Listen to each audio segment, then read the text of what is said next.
যেতে হবে। কারণ কিছু মানুষ যদি জানে বা বুঝে যে ব্যারিস্টার সুমনকে দুনিয়া থেকে সরাই দিলে ঝামেলা শেষ। আসসালামু আলাইকুম দর্শক, দেশ ও দেশের বাইরে থেকে যারা এই মুহূর্তে আমার ভিডিও ওপেন করেছেন সবাইকে অসংখ্য অসংখ্য ধন্যবাদ। দর্শক, প্রথমে এই শিরোনাম আপনারা দেখছেন, ব্যারিস্টার সুমন যে কোনো মুহূর্তে মারা যেতে পারে। কিন্তু কেন এই প্রশ্ন, কে প্রশ্ন উত্তর দিল এবং এটি কেনই বা আমি আজকে আপনাদেরকে শোনাতে যাচ্ছি। এই কথাটি হচ্ছে ব্যারিস্টার সুমনের নিজের মুখ থেকেই। উনি বারবারই বলছেন যে আমি যে কোনো মুহূর্তে মারা যেতে পারি, আমার ফ্যামিলি অনেক ভয়ে আছে, অনেক বিপদে আছে।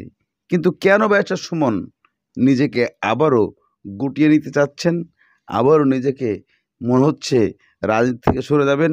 কিসের ভয়? আপনারা সবাই জানেন, ইতিমধ্যে সাবেক আইজিপি বর্তমান বেনজির আহমেদ নামে একটা মামলা হয়েছে।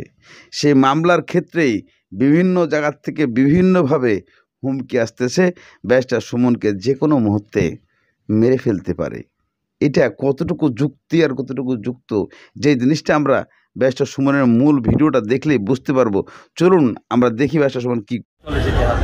কারণ কিছু মানুষ যদি জানে বা বুঝে যে ব্যারিস্টার সুমনকে দুনিয়া থেকে সরাই দিলে ঝামেলা শেষ, তাহলে আমি কিন্তু আর বাঁচতে পারবো না। প্রশাসনকে বলবো, হবিগঞ্জের এসপি সাহেবকে বলবো যে এই ব্যাপারে ভালো করে নজর দেন। আমি মাননীয় স্বরাষ্ট্রমন্ত্রী এবং হবিগঞ্জের যিনি এসপি তার দৃষ্টি আকর্ষণ করে বলছি, এর চেয়ে জলজন্ত প্রমাণ আমি একটা অ্যাপ্লিকেশন নিয়ে দিলে হয়তো আপনি বিশ্বাস করতেন কি করতেন না। এর চেয়ে জলজন্ত প্রমাণ আপনার সামনে কি হইতে পারে?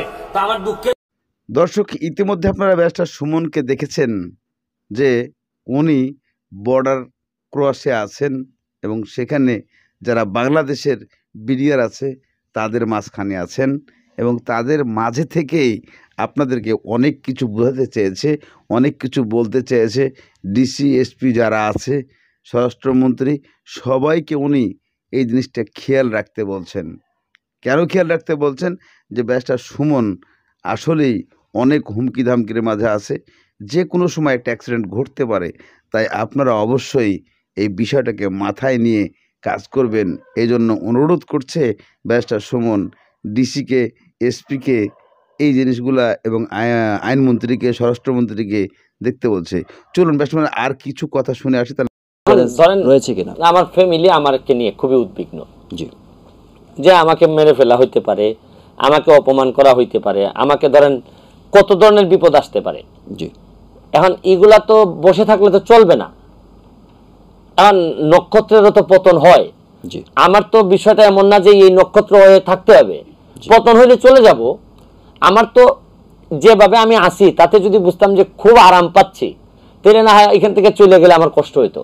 জি, আমার উজ্জ্বল পেইনটা তো আমার মধ্যে থাকবে না। জি, আমি তো কোনো প্রিভিলেজ নিচ্ছি না। ধরেন আমি যদি সাথে পুলিশের গাড়ি থাকতো।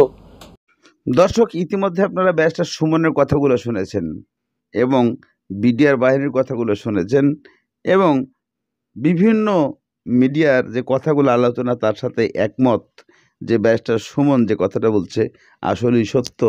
কেননা বেনজির আহমেদের অনেক বড় হাত, অনেক লম্বা হাত, তাই বিভিন্ন জায়গার থেকে বিভিন্নভাবে হুমকি আসতেই পারে।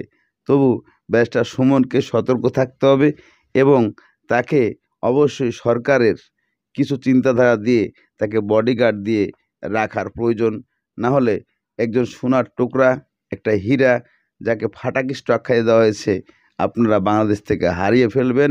সৎ ও যোগ্য ব্যক্তিকে আর কখনোই এভাবে খুঁজে পাবেন না। দর্শক, এই যোগ্য ব্যক্তিটাকে ট্যাকেল দেওয়ার জন্য সরকারের যেটা অনুরোধ, অবশ্যই আমরা সবাই কমেন্টের মাধ্যমে জানাবো যেন তাকে সিকিউরিটি দেওয়া হয়।